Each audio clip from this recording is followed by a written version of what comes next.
A few years ago, my wife and I made a deliberate choice. We wanted to be closer to family, so we moved to Eastern Washington and put down roots here in Walla Walla. And honestly, it didn't take long to fall completely in love with this place. The small town feel, the people, the farmland stretching out in every direction, the mountains, the natural beauty. Walla Walla might not have everything, but it has everything that matters. And that's exactly the kind of place that we wanted to raise our daughter. So what's it like being the father of a young family here and um, trying to make it in Eastern Washington today? Well, prices are going up across the board. Housing is more expensive, groceries are more expensive, gas is more expensive. I don't think there's a single thing that has gone down in price over the last year, and that's what we were promised. Well, I know from experience that after school care was much more difficult to acquire this year than in past years due to funding cuts. We had to juggle our daughter between two different systems for after school, and it made our lives much more difficult that our daughter couldn't go to the after school program at her own school, um, which filled up before we even had an option to enroll her. Right now, the people of Eastern Washington aren't getting what they deserve from the person representing them in Congress. Our current representative isn't showing up for us. He's showing up for corporate donors and taking cues from the White House instead of his own district.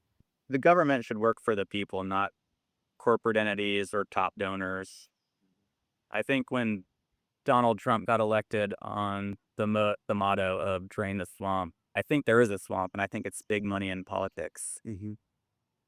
And I want a government that prioritizes those in need. Read the other day, the top 1% now has more wealth than the bottom 90%. Yeah, Together, the middle class is disappearing right before our very eyes.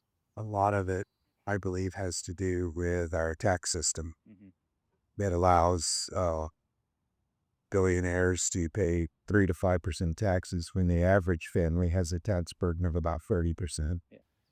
The Washington 5th District deserves better, and David Womack is that better choice. He spent months driving across the district, not for photo ops, but to listen. Town halls, listening sessions, real conversations with farmers, nurses, and families just trying to make ends meet. That really got my attention. David doesn't take PAC money, not a dime from corporate special interests. He's funded by people like us, which means he answers to people like us.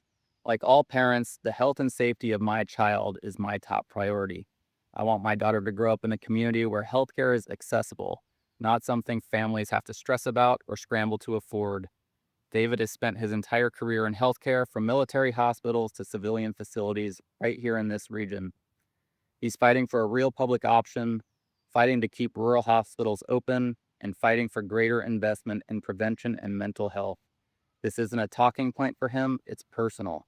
And it isn't just about healthcare. I want my daughter to inherit a country where the middle class still exists, where hard work actually builds something, where wages keep up, where families can afford housing and healthcare, where the economy works for everyone, not just the people funding campaigns.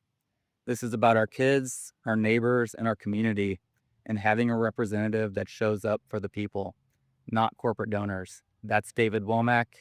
I support David, and I hope you will too. To learn more, visit davidwomackforcongress.com.